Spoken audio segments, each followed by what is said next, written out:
for Stark County. And when I first decided to do that, I thought I should maybe give you a bigger overview of the system. First of all, Ohio State, or Ohio BCI and I actually handles our officer services to the entire state of Ohio free of charge.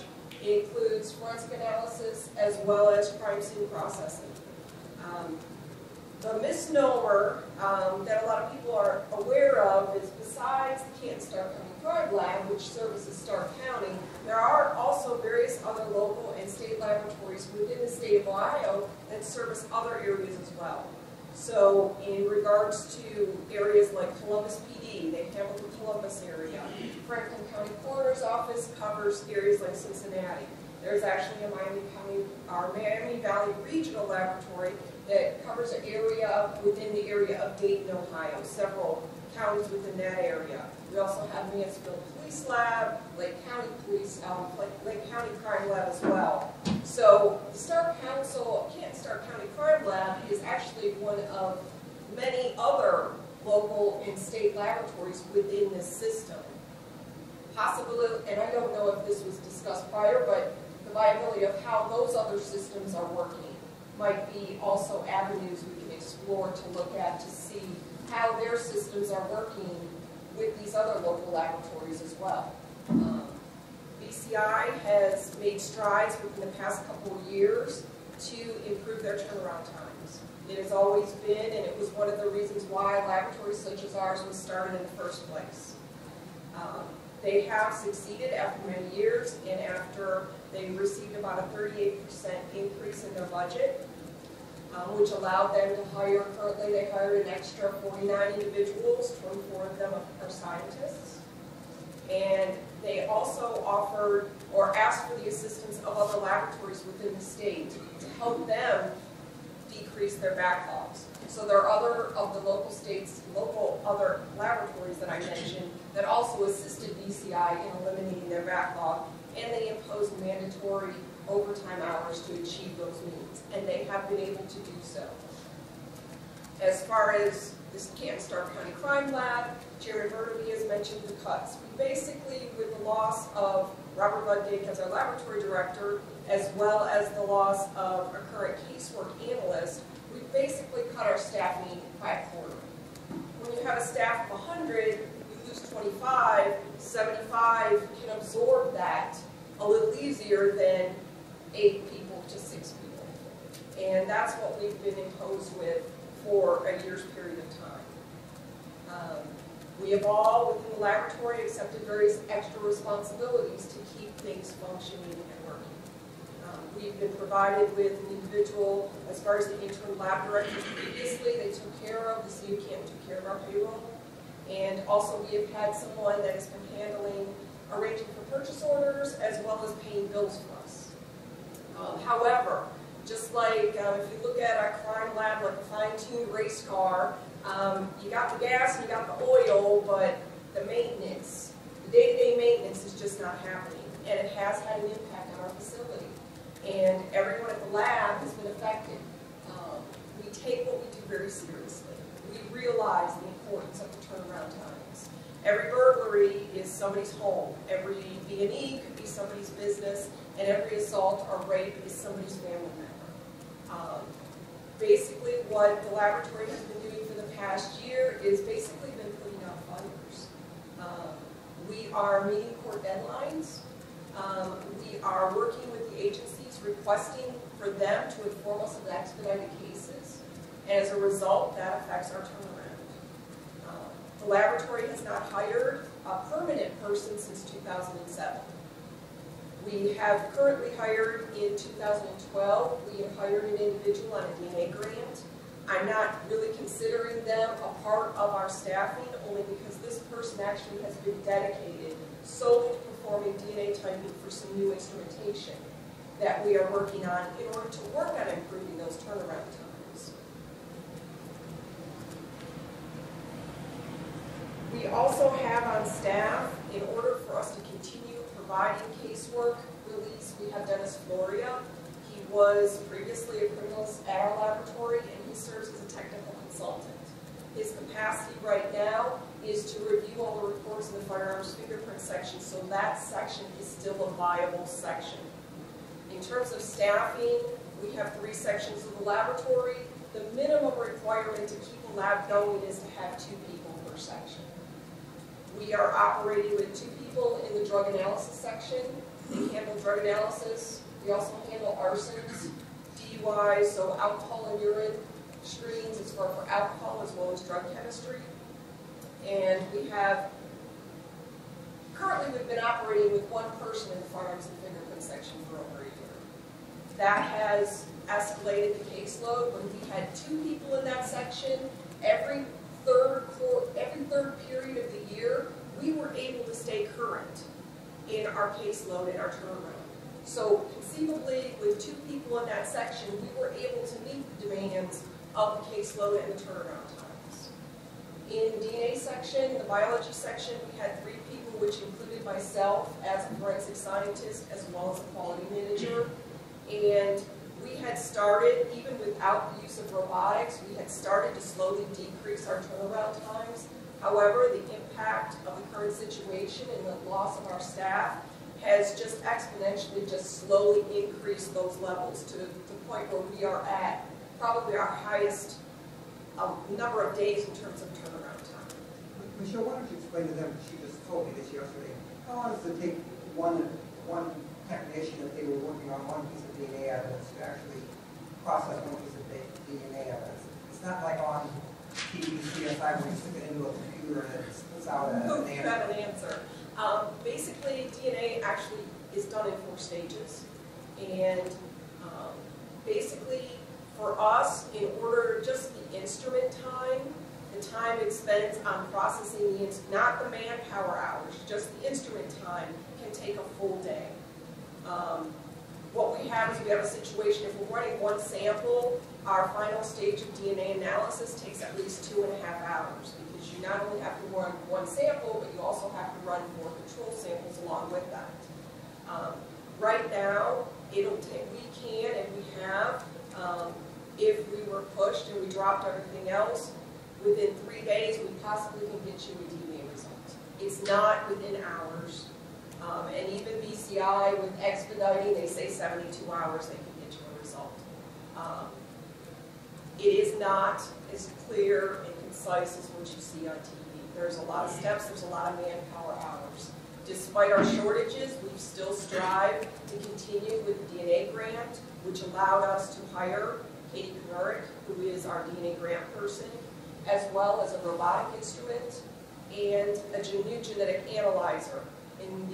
In terms of the robotic instrument, it will save us, we will cut the extraction time, which is really getting the DNA out of the sample. That will be cut in half, and even in some regards, even less than half the time. So what might have taken a day, we've cut now down to a half a day to even less than that.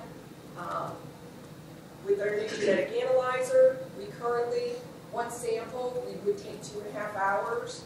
That will now take a half an hour. The thing is all those new instruments need to be validated. We need to ensure before we process any of your casework with that instrument or that equipment, we have to ensure that it's working properly, it's processing the samples correctly, and that's what we refer to as a validation. We are still in the steps of completing that type of work now. So we have always been aware of the backlogs. It has always been a concern. And we are making those steps to try to improve that, but that in itself is going to take us time. Fortunately, from the DNA grants, we've been able to take advantage of those and purchase several items of equipment, not just the most recent ones. However, with all the cuts, those DNA grants are also going to be dwindling, but we will try and still take advantage of those as well to continue to improve our process and our turnaround times. In terms of the services that we provide as far as our laboratory as opposed to BCI, there are certain things that BCI does provide that we do not, polygraphs being one of them. And all the law enforcement agencies are aware of how they need to arrange for a polygraph. However, keep in mind 3 areas that we offer services in that I think would help all of our agencies is 1, the fact that we do alcohol and toxicology. So any DUI, any coroner's case, which there might be a question whether somebody might have been under the influence, and also in sexual assault cases, at our laboratory we can process those samples and provide alcohol as well as drug results. We also do arson analysis for the county, which if someone were to go, if any of our agencies were then to go to BCI, they would have to use BCI as well as the Ohio State Highway Patrol, because they are the only other ones that do toxicology free of charge for the state. And then the state fire marshal does the arson analysis. So now each agency is going to have to arrange for 3 different agencies depending on what type of evidence they have. Another avenue that we wanted to stress too that we provide is we don't limit types of samples. One of the things that a lot of laboratories, not only BCI, have done is they will now tell the law enforcement agency you can only submit so many samples. If you have a homicide, you bring to us 5 things. And if there is no probative evidence, then you can come and bring us another 5. You also need to provide a synopsis of why you are bringing us these samples. Basically, in a sense, BCI is relying on the law enforcement agencies to completely evaluate their case before they even present their evidence for analysis. We provide that service to the agencies. They bring their evidence to us. We discuss the case with them. We don't limit them in regards to a number of samples. In terms of our ballistics database, we also don't restrict what we put into the database. BCI does not enter bullets into the database. So if you had a bullet recovered from a crime scene or from a shooting victim, they don't enter bullets. We enter bullets as well as spent cartridge cases. And we also don't restrict the number of types of firearms. We will enter spent cartridge cases on revolvers, semi-automatic pistols, rifles, or shotguns. BCI currently can keep their turnaround quicker because they are not entering bullets, and they're also only entering spent cartridge cases for certain calibers of firearms. So we are providing more, in a sense, for less, because we are providing a lot more options for the investigating officers. And that bullet from that crime scene may link to a firearm that was submitted in another case. And that is the goal of every database that we have access to. We also have a local fingerprint database, and right now, even that is a little backlog. We are working on establishing, the City of Canton's provided us with a domain name, which will allow us to do more in terms of the family courts will be able to scan fingerprint images and send them directly to us. Right now, we are getting cards, still fingerprint cards from that agency or from the family courts, and we need to manually scan them in. Every little step that we take is going to be improving things for us. But unfortunately, that takes time and that takes personnel. And that's what we've been lacking at this point. Another thing that I wanted to stress more than anything also is we do not have any support personnel at our laboratory. And a lot of people, even with our current agencies, aren't clearly aware of that. When they call the laboratory, they're talking to one of us. If they need a report, if they need something expedited, it's one of us that they're talking to. Evidence coming into the lab, it's one of us taking care of it. Right now, with our short staffing situation, there's 4 of us, including myself, that take in evidence, and we lose 1 to 2 days a week in order to do that. With full staffing, we would consider changing our evidence acceptance policy, and we would go to 3 days a week. We would still be able to do that. However, it would cut the analyst's time to 1 day every other week. But we can't do that without the staffing. So we've had a lot of obstacles that we've had to overcome, and we've asked, and most of the supporting agencies that we have have been very patient. Another issue in terms of BCI, which we believe that we would provide, and we can continue to provide, is the expedited services. We provide preliminary results in drug analysis, alcohol analysis, as well as preliminaries for firearms analysis. One thing that can't be quantified by us providing this service is how much time is it saved in the criminal justice system and allowing them to expedite things quicker by us being able to provide that service. We also have other expedited, and I also provided a couple examples to Chairman Burnaby to give an idea of what we have done and what we've done upon request. And for instance, a grand jury hearing, we were initially told that for the grand jury indictment, the forensic evidence would not be needed. We were later told that yes, it would actually help the grand jury presentation. So within 5 business days, we had the verbal results to the prosecutor so they could present that case to grand jury. Drug analysis, it's not uncommon for us to get a call from a prosecutor to say, look, we need it today. They call at 9 in the morning and they want it by 1 in the afternoon. It's done. That specialized service is what we provide as an agency to the Stark County jurisdictions as well as the courts. We had a sexual assault. Canton had a sexual assault. A female was grabbed off the street, and within 20 days we had the comparison done, the DNA done, and we had the person identified that was the suspect. These things are happening. You may not hear, it may not be the overall averages, but they are the things that we are still providing for Stark County, and we hope to continue to do so. We realize the staffing situations, the budget situations, the decisions that are going to have to be made in terms of streamlining our services is going to be which services do you want us not to provide. Because really, fundamentally, our biggest costs are our personnel. And so those are issues that will have to be addressed. Is it going to be the DNA?